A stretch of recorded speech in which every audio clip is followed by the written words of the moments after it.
Hey everyone, this is again Jeff from Smoking Tea Jets. I'm trying to get the camera set up here. This is a bonus video for I was telling everybody how to do the like the trailer hitches and things like that, and I've had more than a few requests for the well, how'd you do the tow truck pulling the Maserati? That's what we're going to cover now. It's a sweet piece. It actually works. I made the hook. What I've done to the Maserati, I'll go through that step by step. Get the transformer here. Let it going. There we go. It screams. It absolutely screams. When I release that pin, it screams around the track. Normally, if you tried to, just put a hook on it and pull the car around, there's no way it's going to lift the front end up to the tow truck there. I'm going to show you how to keep the front end down. I'm going to show you what it takes to make the Maserati or other cars, and I'm sure you guys can figure out how to do other cars to be pulled like that. If you got a favorite one, I'm sure you can figure it out, but I'm going to show you what I did to make the Maserati work. I know it looks like a nasty Maserati, and it is. It is. It's been stepped on, dog chewed, painted, unpainted, and everything. That's why it's on the tow truck. Tow truck, great shape. Tow truck, great shape. Yeah, guys, I know that the tow truck's not supposed to have a tow hook on it. Fine. Yeah, I understand that. But you want one that really works and pulls the car like it should? That's what I've done. Okay, that's what I've done. And it doesn't devalue it because that hook, guys, can come right off. I'll show you how to make the hook. It's very simple. Quite frankly, it takes about 60 seconds to make the hook, and it's from a common household product. When you see it, you guys are going to laugh. I'm going to reset up the camera. I'll start showing you what we're doing here. I'm going to go into great detail. You guys can have fun with this. You can make it one same or similar to this. It'll go around the track. I'll show you what I did. I'll show you every little secret that I got going on in this bugger. All right, let me set the camera up and I'll show you what I've done, guys. All right, we're back. I got the camera set up here on the bench rather than the Star Trek here. Here's the first thing. We're going to go ahead and go into when I first designed this, I did not want to devaluate the body whatsoever. The chassis, yeah, I don't mind modifying those sometimes, but I mean if you have to. But I like keeping the body. I don't like carving the wheel wells or things like that. So I really wanted to find a way, like if we had to make it pristine again, everything we do to it is undoable. Okay, so here's what I'm going to do. Let's start with a hook. The hook is fun. It's an easy project, okay? It's just, again, it's just going to take a little bit to do the project. Let me go ahead and unhook the Maserati here. Let's take a look at the hook there, guys. It looks, it's got a good hook form to it. It's got a real good hook form to it. And it pulls the Maserati around really good. I mean, it really does. You see that little gap in the bumper, between the bumper and the body of the Maserati? The hook fits here effortlessly. And I know you can see the way it's formed in a hook there. What I used to make the hook is, look at this. It's right here. It's I know it sounds funny, but it's a little bread tie that goes on your Wonder Bread or whatever kind of bread you get. But what I did is I just stripped the plastic away, and it's got this very, very skinny metal. And what I'll do is I'll strip the plastic here in just a second. I don't want to waste time showing you how to do that. And I'll show you how to fold and then make the hook. And it's a hook that will stay in position. And when you look at it really close, see if I can zoom in there for you. When you look at it really close, it looks like it's chain link kind of. It's kind of twisted to where it looks like chain link. So here's what I'll do. I'll stop the video again, and I will. Let me go ahead and get all this stripped off the little bread tie here, and I'll show you. I'll show you how to make the hook. Just getting the last little. There you go. Getting the last little bit of paper off there. I mean, nothing more than a good thumbnail and getting the paper off there. But guys, it's a piece of wire. When you bend it, it's going to stay in that position. Again, it's a twist tie. It's a type of metal. It's not real. like very, it's easily flexible, but it's, again, it's going to stay in that position. So here's the first thing I do. If I'm going to make this little hook here, if I'm going to make this little hook, here's what I do. Here's what I do. I'm just going to bend it in half. Go ahead and do that real quick. Just go ahead and bend it in half.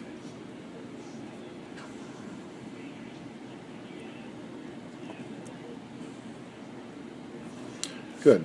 Now I'm just going to hold this in, and I'm just going to twist it. I'm just going to twist it, just like the bread tie.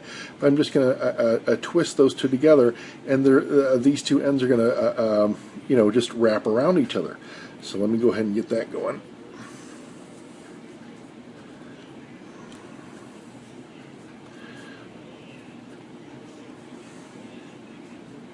There we go. Now, the tighter you do it, the more like a chain link it's going to look like when you're done. Okay, so that's the neat beauty of it. So you got it all wrapped up there, and you have this little loop on the end.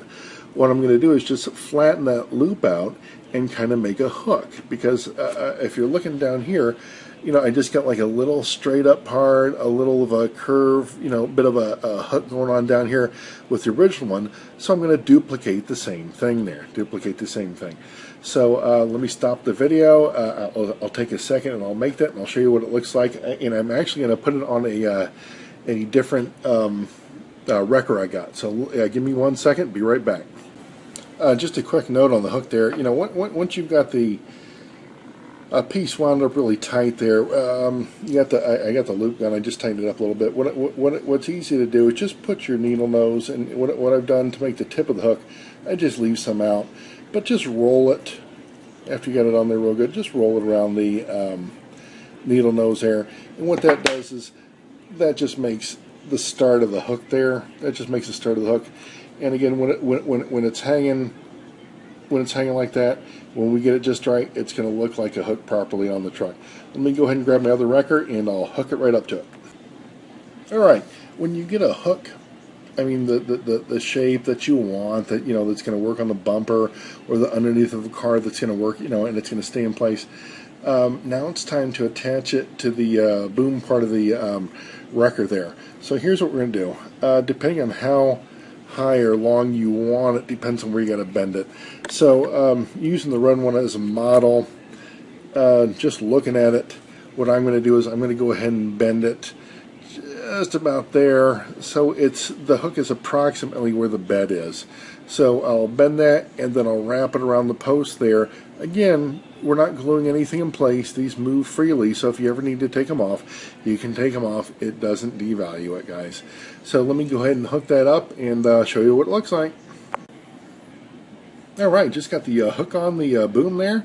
Fairly easy to do. Just getting ready to try it on the Maserati bumper there that we got. Looks very same or similar to the one I got on the red one there. And let's see what we got, guys. Looks like it's the right height. Go ahead and put that on there. There you go. Alright.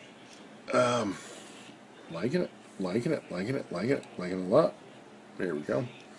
Now, the yellow one here, it doesn't have what's required to pull the Maserati. Even though the red one pulls the Maserati, set up just the same way, this yellow one doesn't have what's required. So all this literally has is just the boom there. With the hook on the boom there. So what I want to do now is I want to show you what I've done to the red one, and I will talk you through step by step. Now that we got the hook covered on the boom there, I'll show you what you have to do to keep that on the track to pull the Maserati. Alright, let's get into this wrecker here, show you what's going on with it. Let me grab the rest of the screw here. We just started a second ago. Here we go. Get the screw out. Little quick note here. Chrome, but you're seeing yellow. And the tires there. I had these chromed years ago from the gentleman who I'm going to give you his name. I'm going to give you his contact information. I recently got back in touch with him. He said he'd be more than happy to help people out, do the chrome work for him. He does such a good job. I had these chromed years ago. They are just outstanding. I mean, even right now, they're just exceptional. All right, but we're talking about how we keep the wrecker on the track as it's pulling the Maserati, okay? How do we do that? How do we do that? Let me go ahead and get this back here.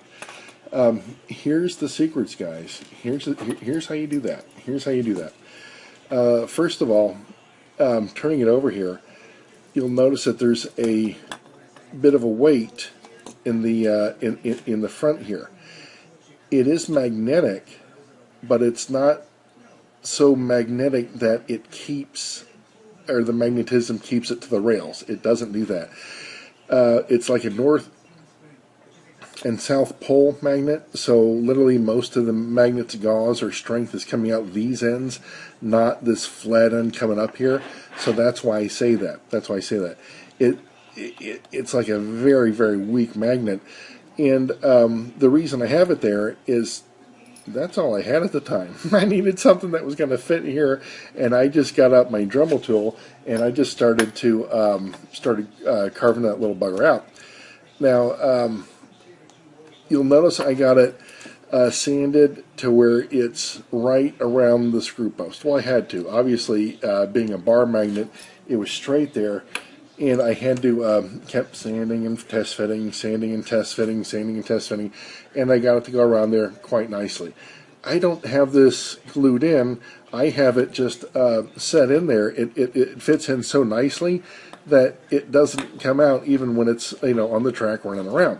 It fits in that nicely, guys. I really, seriously, I don't have it glued in here. It comes right the heck out. There we go. Again, it's a magnet, but you see how the either end is where the gauze, where the magnet's polarity is coming out. So it's just rounded to get around the screw post there, and I had to sand off some of the ends there on either end to get it to fit the width of the body here.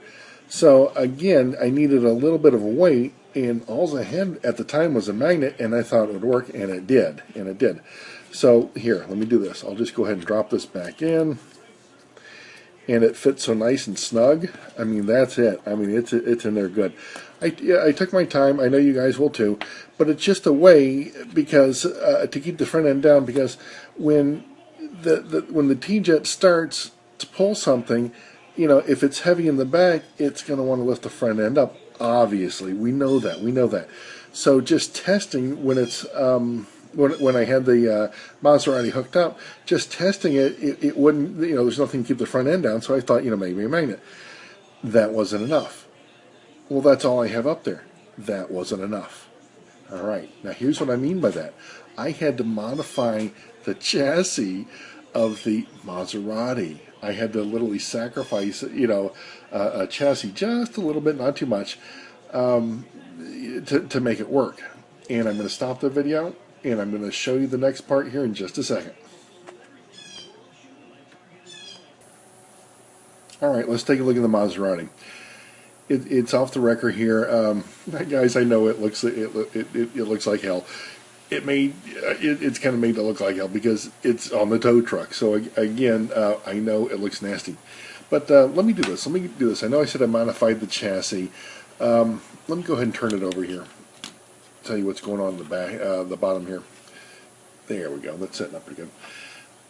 You'll notice in the back there, I've got one screw. The front there's not a screw.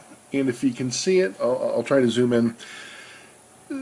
I had to shave that front area of the chassis there. I had to shave it down because when it's on the tow truck, it was skimming the track. So I had to shave that down, had to grind that down a little bit. Also, you'll notice there's no guide pin. So the car gets towed around freely, is what how it works here. There's also no springs, no shoes either. So those are gone. Didn't need them. Didn't need them. I wanted to roll. I didn't want it to be on the shoes, so I got rid of those. And what I'll do now is I'll show you the inside of the chassis. I'm going to take it off the body, and I'll restart that in just a sec. just got the body off, and I'm just showing you that front grinded part again. Not very much, but a little bit. A little bit's grinded down, and it was just seemed to be necessary in order to get that Maserati to work good. Let me go ahead and put the chassis down. That's it, guys, right there. Go ahead and set it up where you can see it. No magnets, no brushes, no top plate, no engine clamp, nothing. It's just a bare chassis that I got some wheels, the axles on. That's it. I did all that. One, to make it roll freely, again without the shoes, but two, to make the thing lighter. And when we got the weight in the front there, now it's able to pull it. So I know I was telling you in the early part of the video, well, hey, the weight, the magnet up front, that was going to do it. No, it didn't. It didn't. I literally had to take the chassis, gut the chassis, and set it up on the Maserati body as light as I could before it'll work. So what I'll do now, guys, is I will put everything back together. You can do the same kind of project. Just remember, add a little bit of weight to the front nose there. I'm sure some guys are going to use the magnet traction, things like that, or the neodymium magnets to keep it on. Whatever you want to do. I'm just saying, hey, this is the way I did it.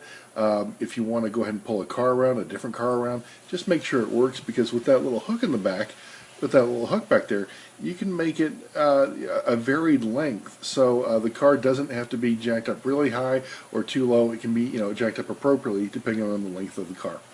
Alright guys, let me go ahead and put everything back together, and I'll show you what it looks like on the track. Alright, we're back. Looks awesome on the track. As far as I'm concerned, absolutely wonderful on the track. Got the chromed out rims, got the dualies in the back, the hooks working there. What was interesting is in the latter part of the earlier part of the video, we put the hook on the yellow wrecker that I have, and I was kind of jealous of it because the hook's brand new and shiny, and this one's oxidized. But I started laughing and grinning because it's like an old rusted chain, a hook on a chain. So I'm digging it. Let me get the transformer and give it some juice. This good chassis really works.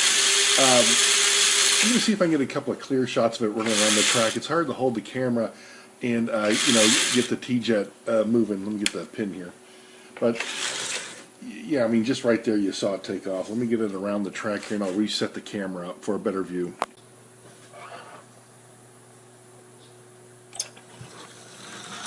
Look at that record, guys. It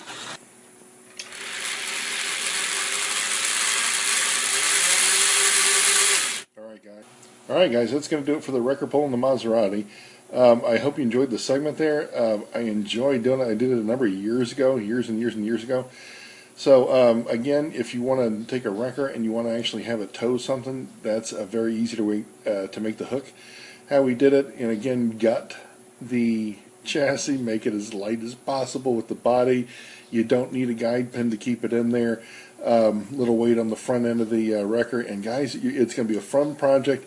And do this. Let me know how yours comes out. When you get one, when you get it rocking, let me know how it comes out. I'm always glad to hear from you guys to see how it comes out. Alright guys, this is Jeff from Smoking T-Jets. See you in the next video. Hey guys, I just want to add a little bit extra to this video here. I know we just got done with the International Wrecker and making the little wire hook there and everything.